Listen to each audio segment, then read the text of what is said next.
Hello, everyone. We are so glad you're here. Wherever you are and whatever you're doing, pull up a chair around the table here at the For This Moment podcast. My name is Laura Matthews. And I'm Megan Sternhagen. We're two sisters and Regnum Christi women with a desire to share the beauty of the stories of God's kingdom in the lives of women throughout the world. Our prayer is that this can be a space to inspire and encourage you in your own journey as you walk day by day, responding to the Father who has called you for this moment. All right, well, we're back here mid-January, and I can't believe we're already a couple weeks into 2025. And just getting ready to begin this new episode with a wonderful guest. But before we get into that, Megan, how are you doing? I'm doing all right, Laura. We are having some audio issues on my end. We do a special prayer over technology before every podcast, but my microphone decided to die. So everyone just bear with me as I try to speak as clearly and audibly as possible.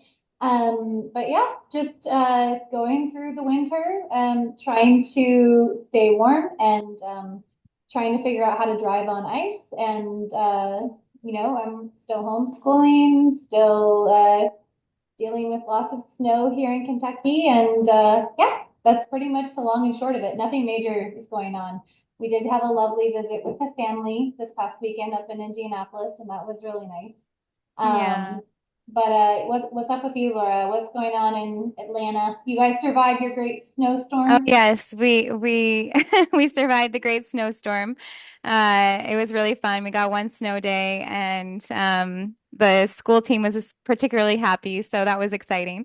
And now we also have a lot of excitement in the house because we have five ECYD missionaries from South America in the house right now. So we have a girl from Costa Rica, another one from Brazil, and three from Chile.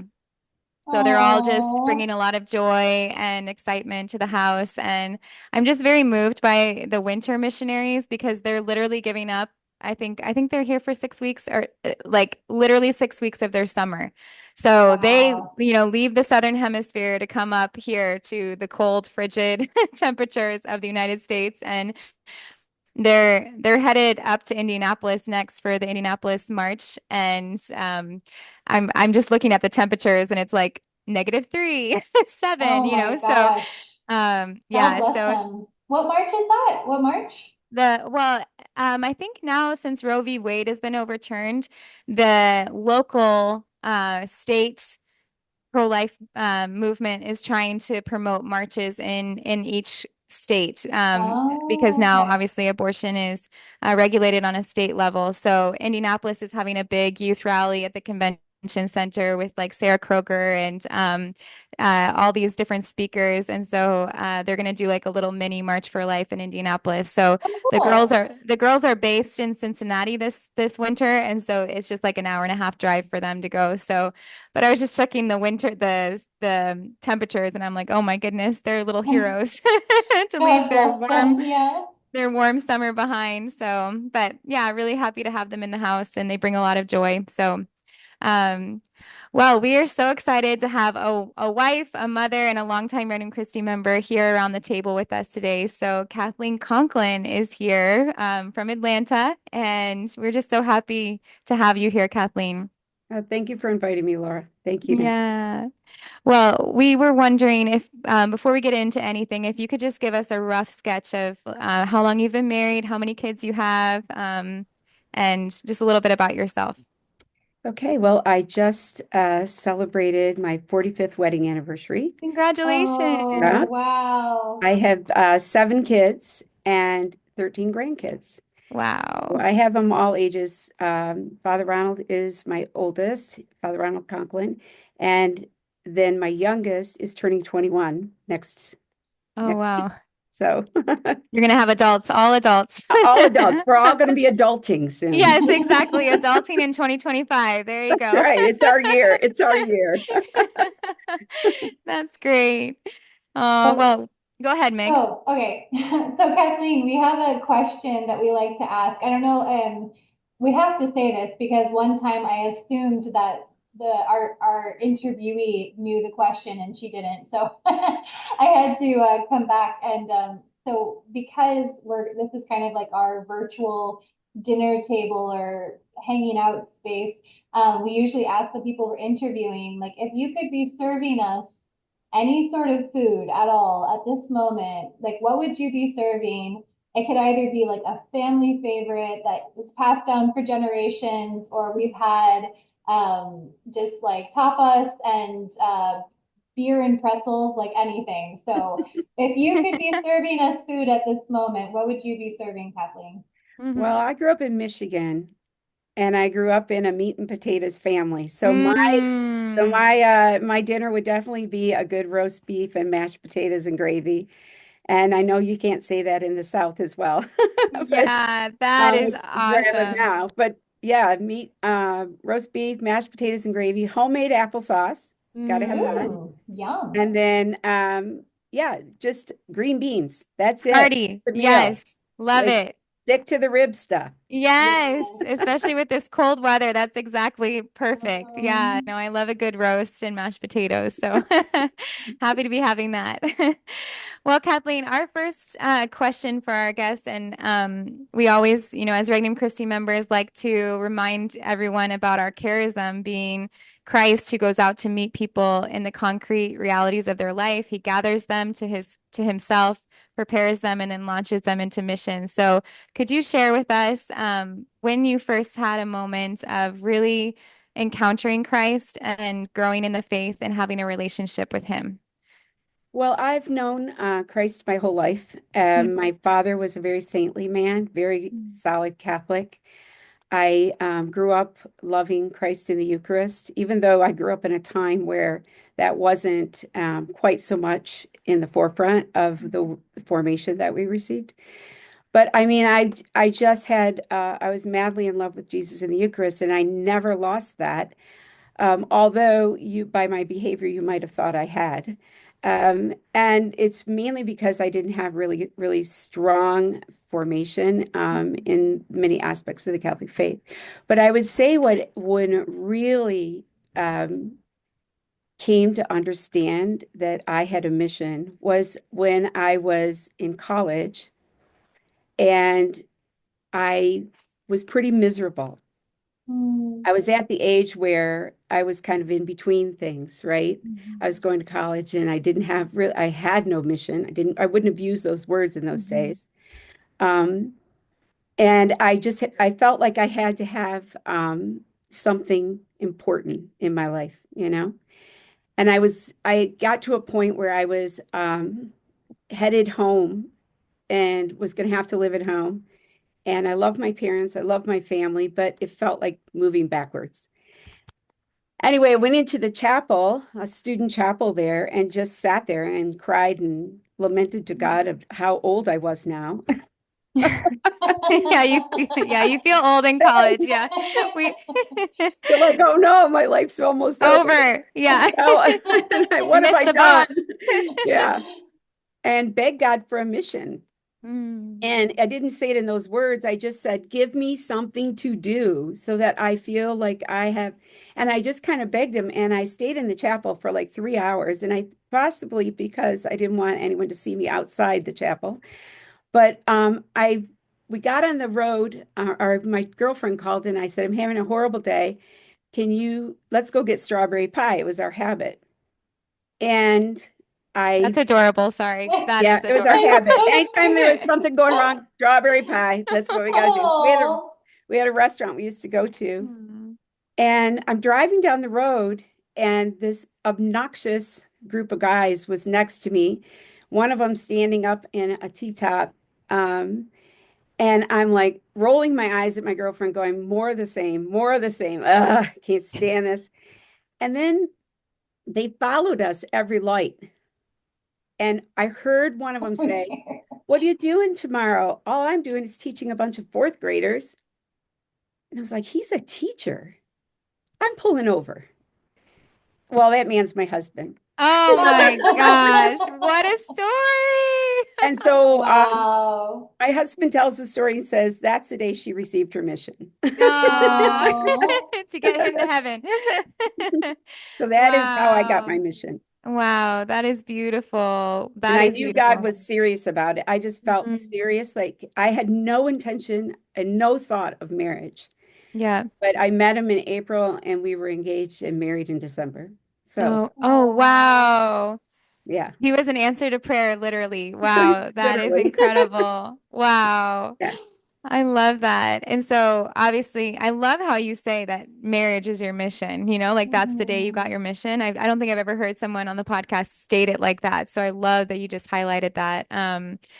Because it is the pathway to sanctity and it is your primary mission, right? To get your husband and your children to heaven. So I just love that So what's statement. interesting is that he wasn't Catholic. He didn't know anything Mm, about the Catholic faith, right?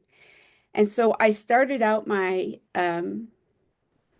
dating him. He right away said, "Whatever you've got, I want, and I'm going to be mm, Catholic." So he really didn't hesitate on that. Um, but I started out with this idea, I have to create a Catholic environment in my home because my husband mm. didn't have it naturally. Yeah. That makes sense. Yes, so you Mhm. had to be more intentional about it. Very Yeah. intentional. Yeah. Yeah, the liturgy, the liturgical calendar, the different celebrations. Yeah, that's Well, I wish I could say I was good at that, Laura, but I'm not. Um, yeah. I never was really good at remembering things. I had just this idea that I wanted the kids to feel close, close, close to Jesus Mm, and that they would uh, love their faith. That's all. hmm. That's it. Yeah. And But then how I had did to you, learn it myself. yeah, how did you Mhm. do that? How did you foster that? And Well, my husband went to communion for 15 years without ever having become Catholic. So that shows you how well formed I was. And it was a priest in our parish. He came to our parish, was a new priest, and he asked Don to be a lector. And Don goes, "Well, I would, but I found out you have to be confirmed, and I've never been confirmed." And um, he said, "What do you mean you've never been confirmed?" And then he finds out he's never really even. Ben Catholic. So Surprise. that started our journey in a Mm. big way. Yeah. Yeah, that's incredible. That's an incredible story. Yeah, and to have that to live that journey alongside your husband too. That him coming into the faith must have been very beautiful and a blessing for the entire family. So, Changed everything. yeah. Sometimes we think the little things don't matter, so what? He was who he is before, and now he can Mhm. just be, whatever. But the sacrament, Yeah. the yes to God, the yes to God, Yeah. any yes to God brings incredible blessings, and it did for our home. Mm. Wow, praise God for that. That is beautiful. And from there, when did Regnum Christi come into your life? How did that So happen? I was always had a little, I had an apostolic heart. I was always doing something, right? And I started looking for a place that I could give more of myself. Mm-hmm. So just again, date me. I looked in the yellow pages, started looking at Catholic organizations in the yellow pages, and I didn't have any luck with any of that. And I called a friend of mine and I said, I need a retreat. I need something. And she goes, "Why don't you call the Legionaries?" Well, who are the Legionaries? And she goes, "Just call this lady." So I called Marianne Williams, which Hmm. um, a friend of mine, Mike Williams' mom, and she invited me to come and see to a little gathering they were having that was going to go over like what they learned at a convention. And I listened to it, didn't understand a word of it. They were using words I'd never heard before. And I just said, "I'm in. Oh, This is who I am. These women wow. want to make a difference in the church, and Mm-hmm. I want to be like them. So whatever they're doing, I'm going to do." Wow, Kathleen. Wow. Like you recognize, we say we recognize when someone comes into the Regnum Christi family, it's like they find themselves in us. Like it's like your family, you know, like there's some it's some kind of like Catholic DNA that you're like we get each other, you know, that zeal to be missionary, you know, to do mission and to make Christ's kingdom come, you know. So I love that you're like, I'm all in. I don't understand anything, but I am here. And I meant it. So um the thing I was going to say though is you not only find yourself, like Yeah. you become more of yourself, like you Yes. become more of who you are. So when I used to tell people before Regnum Christi, I was kind of obnoxious, had to have was constantly getting my hands into everything, doing this, doing that. After Regnum Christi, I was an enthusiastic apostle. Why? Because all those same things that I was doing before, now I was doing in a way that people understood me. Like Mm, I wasn't just, it wasn't, I didn't change a lot of what I was doing, but I yeah. was understood. And I was like, I'm home. Wow. Wow. I just love that. Wow. So, and did you still have little kids at home, like when you began to be a Red Christie member? Yeah, so Father Ronald was going into, I think, sixth grade at the time, Okay. and I had four kids. Okay. I started taking him to everything I could get my hands on. We lived Mm, in what we would call the diaspora, right? There was no Regnum Christi hub there at all mhm. whatsoever. And so I traveled there. I went an hour to an hour and a half to get to whatever I had to go to. And then I just started it in my area because I just thought there's a need, and we started our own Regnum Christi teams in my area. Wow. But it was I just saw it as an immense blessing to my whole family. So Yeah. I feel Yeah. like that's a story that we've heard over and over again on the podcast of women, moms specifically, going way out of their way to and making major sacrifices to make it possible for their children to receive this formation. And the line that came to my head when you were talking was kindred spirits, which I mhm, always think of from Anne of Green Gables. Like when you like you can like something or you can be like, oh yeah, that's good. Like I like it, but when it rings true to your heart, like you were saying, I didn't understand any of it, but like I knew it was for me. And for our right. listeners, I pointed to my head, like I didn't understand, but I knew it was for me in my heart. Like you felt you found your heart home in that sense. And I Hmm. feel like we've just heard over and over again of these moms going 2, 3 plus further hours. I mean, our parents drove 17 hours to get us to Rhode Island several times. I Right. mean, it was like because they knew so much of like we want this for our kids. We recognize that they are receiving something that we never got. And we want better for them. We want more for them. And I think that that's just so admirable and so it shows so much of your love for your children to do stuff like that. It's just really, really Hmm. beautiful.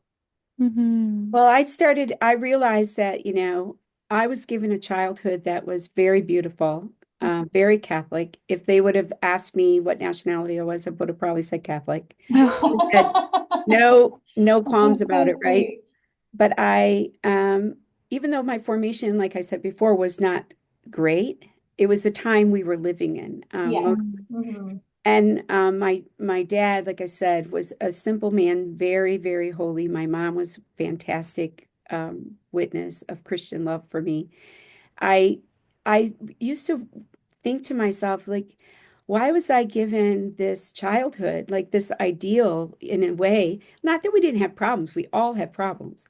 Um, but to understand that how to work, when you have faith in the home, you understand how to work through a problem, right? Hmm. Hmm. It becomes part of the story. It just Yes. becomes part of the story instead of seeming like something totally insurmountable. You realize, wow, we are coming together and this is our story, right? Hmm.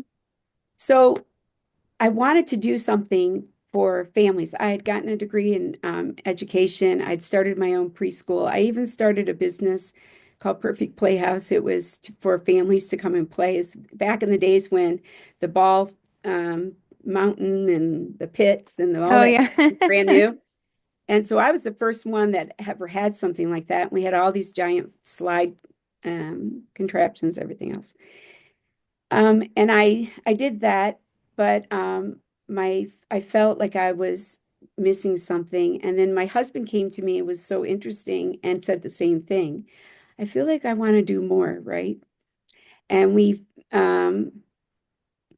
talked to a legionary because I just wanted to mention that to him. And he mentioned that they were starting something called Catholic KidsNet in Texas.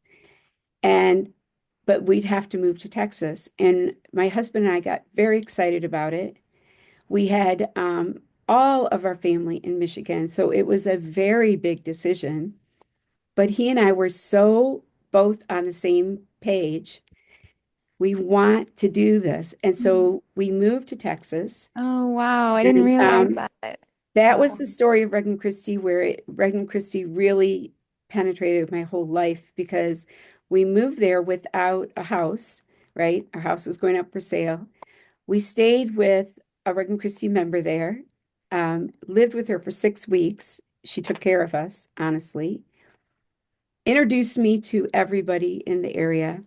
And I came to eventually direct what was eventually called K for J. And we started this Mm. huge apostolate for families. And it was really geared toward the children, right? Mm. Kids got a mission of the month, and and dad got a parent's perspective, but it was basically away from me and we had a big team and all of them had their reasons. So I don't mean to sound like it's all me, but that my reason was because I was able then to really give to people what I had received. I felt like I was finally giving people an understanding of family life and how beautiful family life is despite the circumstances, right? And so I started K for J from scratch with a team of people, and we did it for 20 years. And Wow. we reached tens of thousands of kids all over the place. I mean, we were in several countries. Uh, and it was the greatest experience of my life. It taught me everything. I learned the faith a lot because I had a woman, Regnum Christi woman next to me who was basically, she wrote the formation plan. And Mm. so I just kind of made it real for the kids. That was my Mm. thing. So um anyway, so I that K for J set me off into a place where I realized, wow, I can do something and give something that really helps apostles be apostles. Mm. I loved it that we would give them the ideas like in our guidebooks and things like that. And then they would call me and say what they had done, and it would always be better, Mm. And I said, thank you for calling in and telling me that because all we're really trying to do is start the conversation between you and the Holy Spirit. That's all Mm. we're trying to do. Love that. Oh. And it really worked. And so we had, I know a lot of seminarians who had gone through K for J, and there were some consecrated who had gone through K for J, which is really a nice testimony. But then I started receiving calls because of my age, started receiving calls.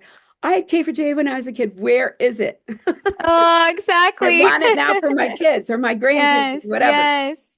So it's just been Mhm. a journey of absolute adventure. I've Mm. been it's been nothing but exciting. And so after K for J, I really felt like what I wanted most to do were vocations. Um, and when I look back at K for J, I realized that what it had done was it helped children discover their own mission, right? That That's they it. had a mission and talk about their mission, and help parents be open to whatever mission that their Mm. child may have had from God. So it was kind of doing vocation where I realized, wow, I was doing vocation work in K4J and didn't even realize that's what I was Yes, doing. yes. So I became very attached to the idea. I started working with my son at Sacred Heart Apostolic School. He's the rector there, and it's a pre-seminary high school, and Laura's had brothers go through that school. Mhm.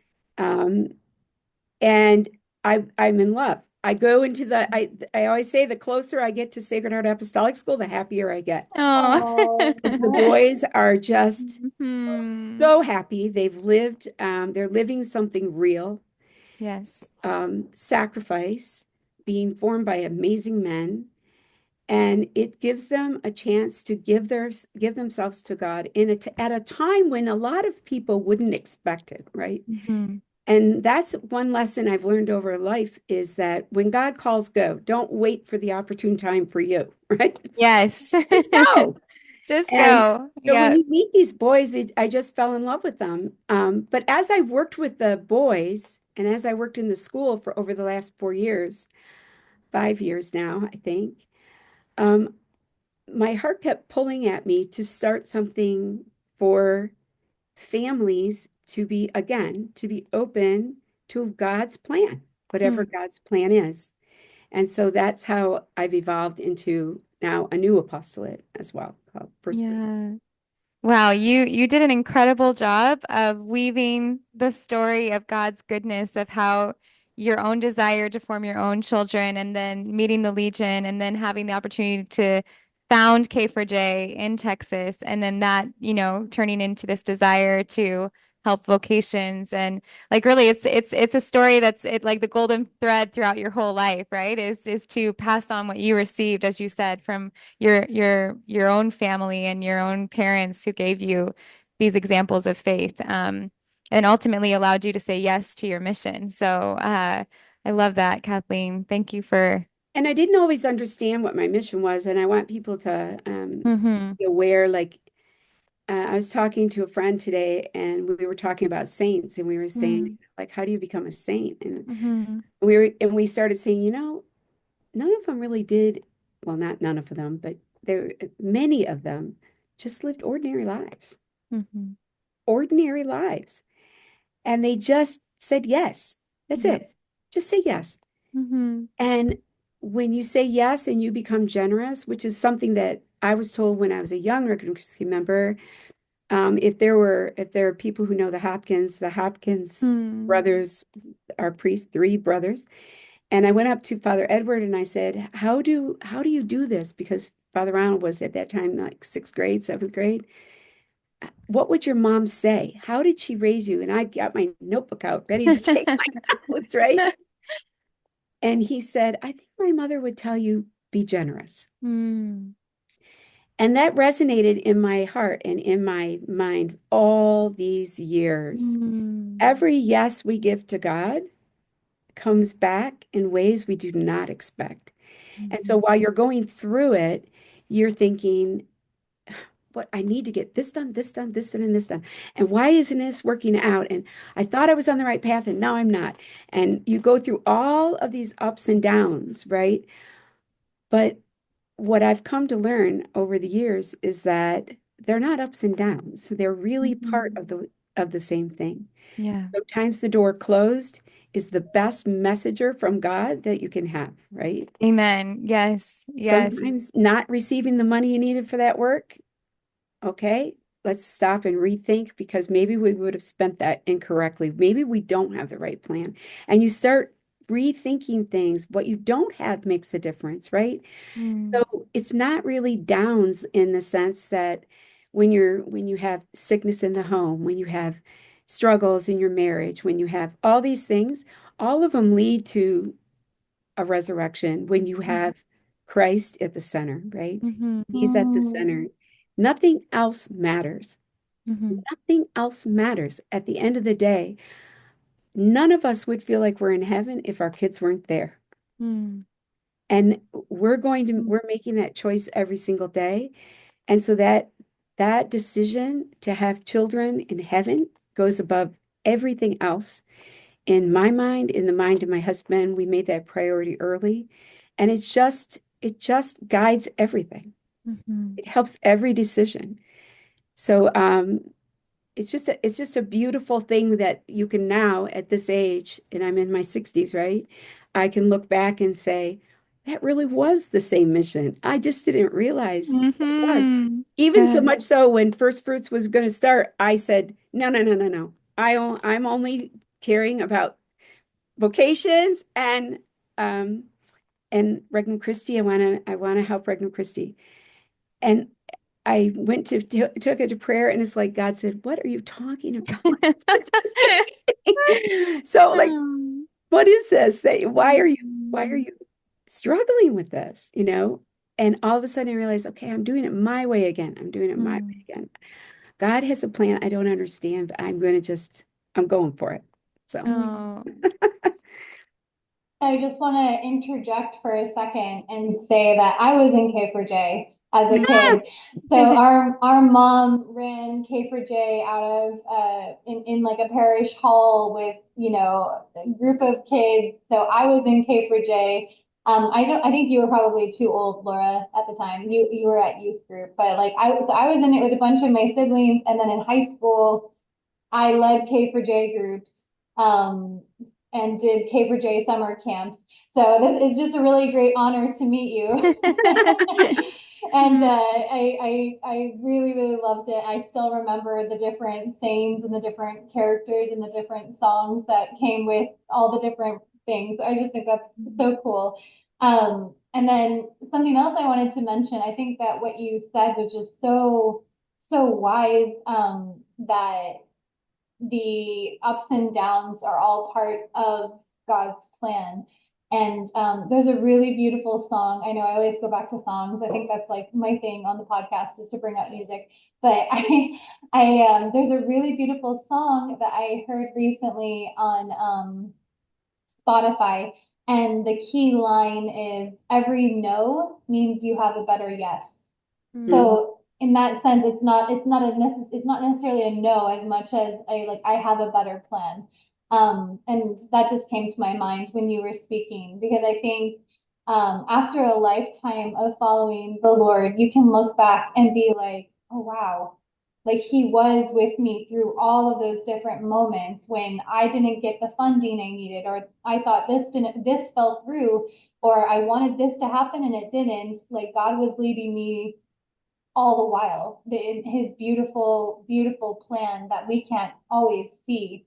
Um, and then the last thing I wanted to say was I thought your heart for your children and for formation is just so beautiful. I heard recently, um, the only thing we get to take with us to heaven is our family.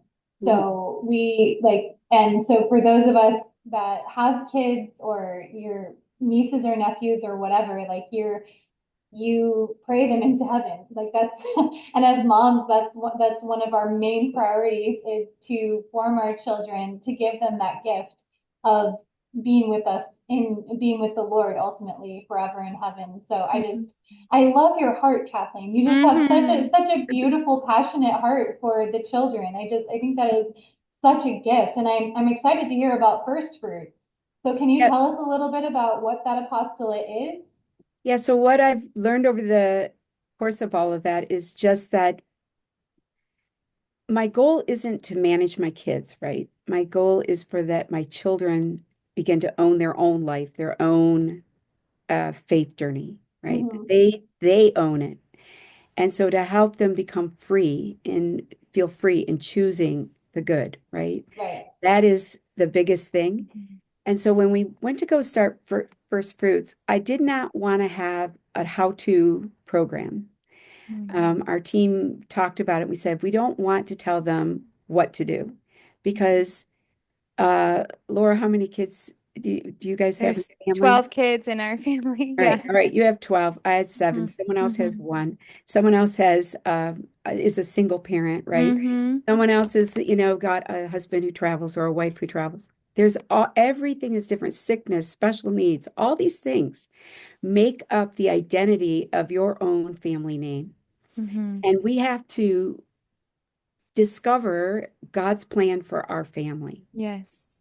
And Mm. so, first fruits, we say, is living God's plan for the family. And what we Mhm. do in first fruits is teach them the basic principles that we need in family life to allow that to happen, for God to enter in, to become part of who we are, as a family, um, to really welcome him in. And then how does that translate into daily life, right? And I'm telling you the truth when I tell you that the Conklins, I don't think would be known for their piety, right? We don't have that gift of piety. Um, and I struggle with anything that is routine. Mm. People will say, "Oh, we said a rosary every night at this time. We did this and we did that." Mhm. And I'm like, I never could do any of those things. I just didn't know how. But what I did learn how to do, it was to respond to what God was doing in the moment. Mm. And I think as parents, once we are able to do that, to be able to train the hearts of our children in the moment, I think we've accomplished something very beautiful with God and for God, right? Mm. So, First Fruits put together 10 guiding principles to teach us about family life. So, in the first phase, there's 6 guiding principles for basically 2 phases that you go through. The first 6 are really about, well, what's a family? Mm. So it's your family is sacred. Fatherhood shows God's love in a specific way. Motherhood shows God's love in a specific way. There is a difference in how we love, and it's very beautiful to see how God created us for love, right, in the family. That each person is unique and called, what we've been talking about, right? That faith begins at home and that the family prepares children for life. If our children can't make little decisions, right, day to day little decisions, and if they can't own those little decisions, how are they going to make the big ones when they get older, right? They have to be able to handle themselves and know how to choose right from wrong on their own. And so the first year is like, who are we? Like, Yeah. who is this group? And what makes up our family? What makes our family unique? The Mm. Conklins are very unique from the next one. Mm. And the thing is, no matter what your family uh, looks like, God's, like we said, the ups and downs, the ins and outs, He's created you for those children. And He has created the family dynamic you have, even with the sufferings that come of single parenting and all of those things and having to do those on your own. God knows already the plan that He has to help your family become uh, God's a reflection of who God is, right? And then in the second phase, they start to go, well, what do we do with this crew, right? Like, what do Mhm. we do?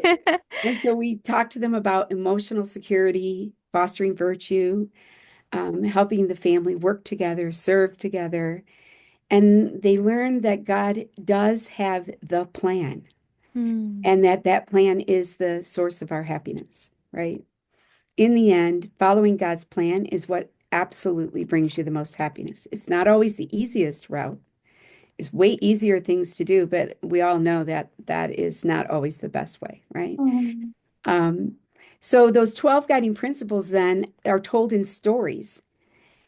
And so they'll go to a family or a gathering. It'll be the couple together or single parents together, or they can mix. It doesn't matter. We don't have any rules. But they'll come together and they'll hear God's story. So Father John Bartunik is our priest who does a short video. They're all 3 to 5 minutes.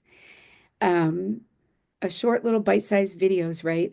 Really easily digestible. They hear God's story about why your family is sacred, Mm. why motherhood's unique. And then after Father, they have a discussion, and then they hear a layperson say, "Well, here's the aha moment that happened in my home that helped me discover this principle in my own life," right? And then they discuss that, and then there's an audible story, an audio story that is just that. They're in the story. We tell them a story that about something that's happening in a person's family, and then they discuss that. And Mm. all of it centers around this guiding principle. And then the only other thing left is that after they leave there, they get 3 little touches through the month. The first week, they get what we call a first fruits pause, right? 15 minutes to talk to your spouse. Mm. For the first one is the spouse, and for the single parent, it'll be a friend or prayer or somehow to discuss a topic. And then the second one is for the kids. So when your family is sacred, we try to help them understand that God is the center of our home. So they put a picture of Jesus by the door and are supposed to say hello and goodbye to Jesus as they come and go. Mm. Just a reminder that God is with us in this home, right? He lives here. Oh. And then that's just one example. I mean, there's one for every guiding principle. So the first one's for the spouses or single parent, and the second one is for the children, and the third one's for the family to do together. And they're 15 minutes long so that they are part of the daily life. And you start to see, wow, how to find God and bring God into the present moment in a way that's attractive and simple. So it's geared for right now, families, parents in the early stages of parenting. Our first Mm. one. It'll be for parents with, they could be just starting out their family, pregnant with the first one, all the way up to probably about second grade.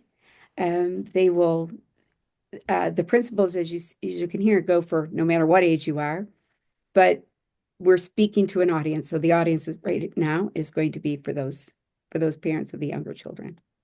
Wow, it sounds so incredible and very thorough, like from identity to now from like allowing the mission and the what to flow from who you are and having that clear as a father, as a mother, as a child, and as a family unit, which I love. Like you were saying, the Conklins are like this, and then the other family is like that, to have a family mission statement and yeah, it's just it's very beautiful and gives like a sense of belonging and just a lot of security to the family. So wow. So where can we find these videos or where can we learn more about this? Well, we are just to give you our timeline, we are we are asking members, Regnum Christi members and friends of Regnum Christi that would like to help us launch this Mhm. to, we are having a leadership summit at Sacred Heart Apostolic School on March 7th through the 9th. And we're going to be teaching people, how do you talk to young families? How do we motivate them? We want couples to go away from this feeling very confident in Mhm. their role and also feeling as though that they can write their own story, right? They can Mm. write their own story. This is not, you don't have to do what everybody else is doing. So that we want to teach members how to draw that out, right? How to help them Mhm. be freely choose to live God's plan. And then in March, once we have some people trained in taking this out, First Fruits meets in parishes, schools, in people's homes, anywhere. We're going to be looking to start small groups and to introduce this to parishes. Our official launch is going to be August. We finished videotaping our material Saturday, day after tomorrow. Congratulations. Yes. So our goal is that we will launch this in August of 2025. So this gives us plenty of time to be able to really get people excited and give them the materials they need and make sure that they're ready. That's Um, so awesome. so that's kind of the plan right now. And if they want to find out what's going on, they go to we have a landing page where they can register to find out, which is firstfruits.family. Okay. I Dot love that. family. Okay. We'll make sure to put that in the show notes. And if Yep. you have a flyer or anything, I guess maybe that's in the First Fruits family.